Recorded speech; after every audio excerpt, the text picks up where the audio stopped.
Welcome back to Gun Tote, Minnesota, and today we're looking at the CVLIFE laser and white light tactical flashlight. This one advertises max lumens of 1680 with a max of 300 meters throw, as well as an IPX of 4, and you can go under the water about 1.5 meters. There's a few other stats you're going to see on your package, but let's open it up and find out what we get inside.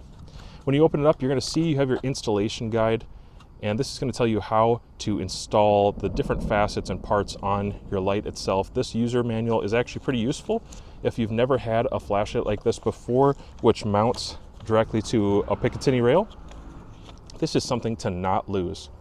Moving on, now I've already taken this out of the package obviously, but here is your product itself. Here's the flashlight, and on the flashlight it's going to tell you on a little label right here that you need to loosen this, take it off, because inside, guys, is actually going to be a little stopper, which makes sure that you don't have connectivity before you want it to. So as soon as I took that out, this is the condition it was in, and I just loosened it up a little bit there, so it was off. You're also going to have your charging cable here, so it's USB, and then this is going to go right in the tail cap. Actually, there's a plug there that you can take a look. That's how that's going to connect, so when you charge it, you're just going to lace that up.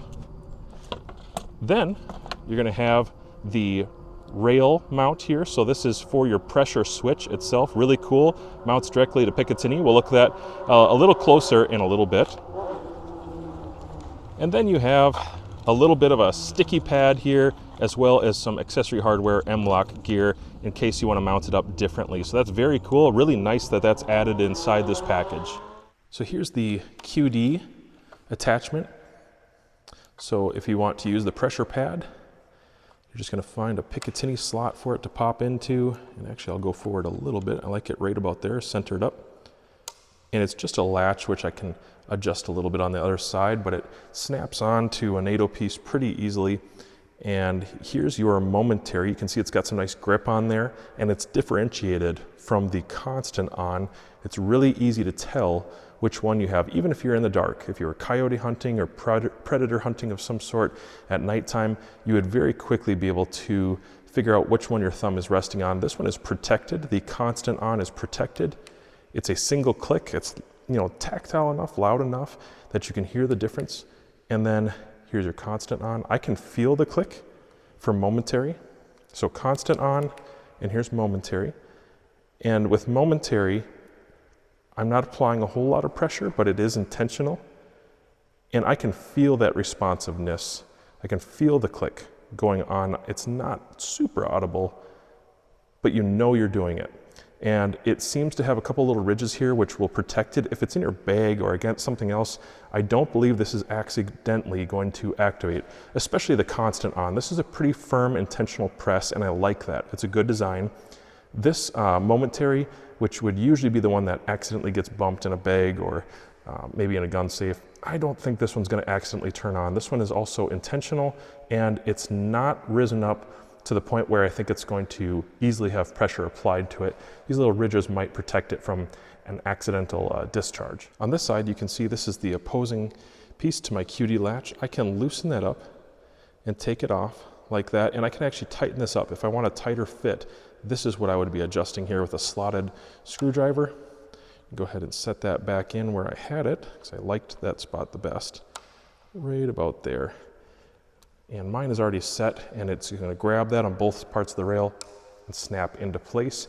You can see that I've run my flashlight or my pressure pad line here, and I've just done a couple pieces of zip tie, the cheap zip tie. I could probably use one more right in the middle there just to keep it from getting hung up on anything or grabbing anything, maybe as I'm walking through the woods. Don't want it to run into any brush and pull on it, but that just helps secure it, keeps it out of the way, and then it runs right up into the flashlight. All right, so here's the connection to the flashlight. As you can tell, it's actually threaded on the end. I'll go ahead and loosen that up. It's a decent idea to keep it more solid and secure, and this right here is what plugs in, and then your charging unit, which you'll probably keep, you know, at home and mounted in the wall, it's going to be similar to this, and it plugs in here. You could probably charge this while it's mounted, but I would just suggest taking it off each time, since this flashlight is very easy to work with. It is thumb adjustable, and so that you're not leaving firearms out where children could get to them, or in an unsafe way, you could just take this off and then charge it and then attach it to your firearm. Again, this flashlight has a thumb disc. You could also use a slotted screwdriver if you wanted to. Tighten it back up on the rail here. Now to activate this, if you're not using the pressure pad, you can see that there's off and on. So all the way to the left is off and all the way to the right is on. So if you just wanted to stick it in a pocket or you're using it in a non-traditional way, it still has a way to activate it, even though there's not a button on the tail cap. I prefer the pressure pad and mounted to a rifle. That's the way I like this one. Thread it back on, and now it's secured.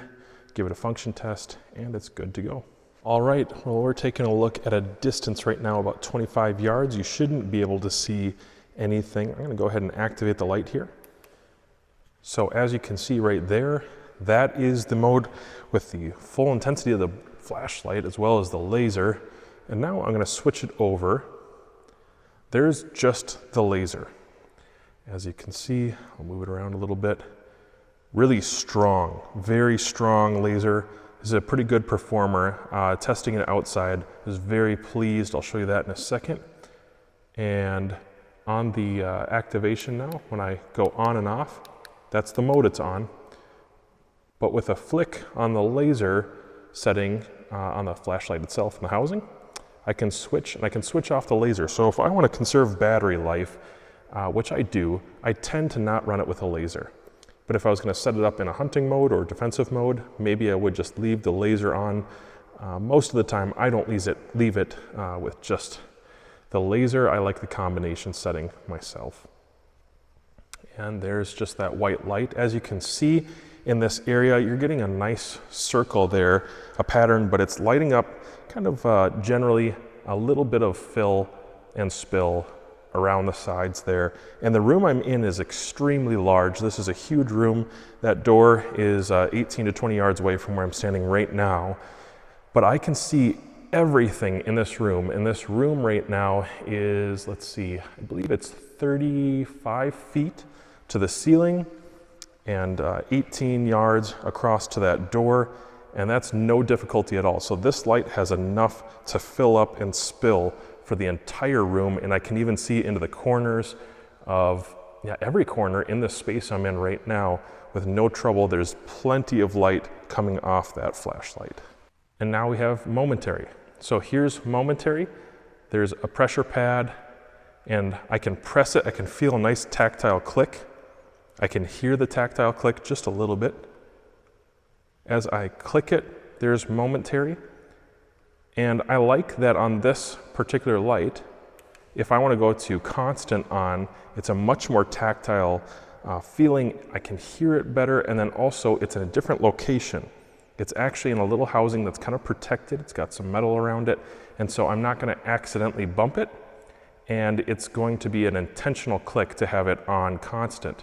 But if I want to go to just momentary, just checking out a room, briefly going through a room if you were sweeping in the area, or you wanted to see if there was some coyotes in a particular area, maybe 100 yards or so.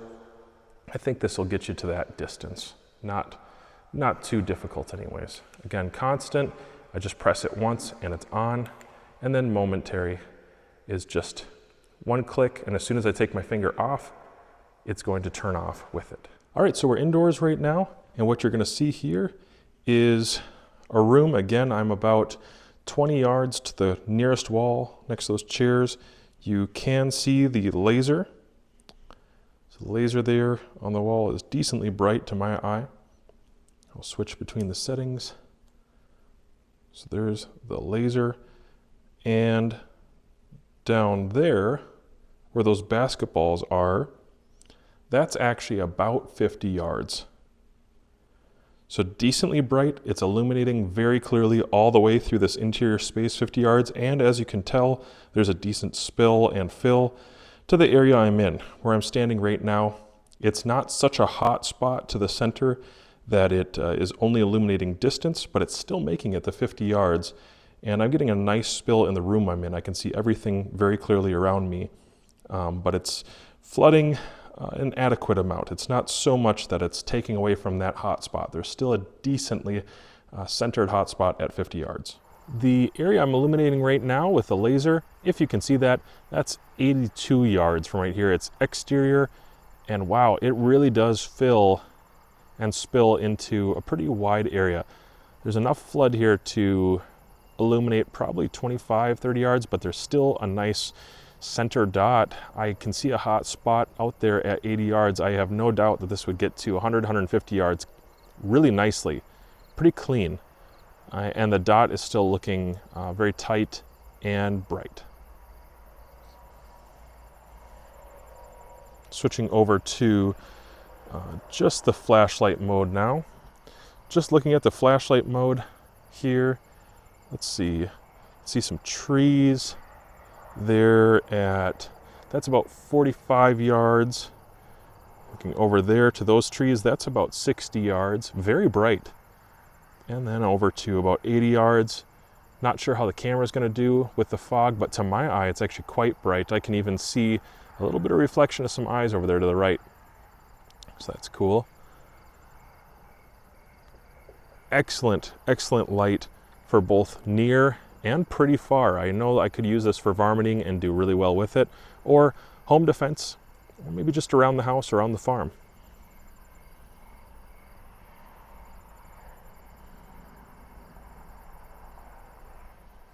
As you can see the flashlight here, you do have zeroing for elevation and windage, and that's going to be for the laser. So if you want that laser to be adjusted, you're actually going to adjust it with elevation and windage here to be zeroed for your distances, whatever you want it to be for.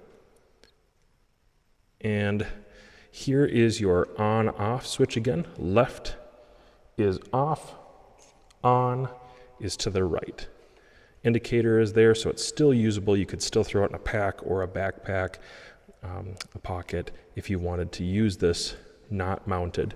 And then it's really easy with this little thumb wheel here to throw this on a Picatinny device of some sort. It'll fit on several kinds of rifles and locations. It does really well on the setup I have, just mounted up at the 3 o'clock.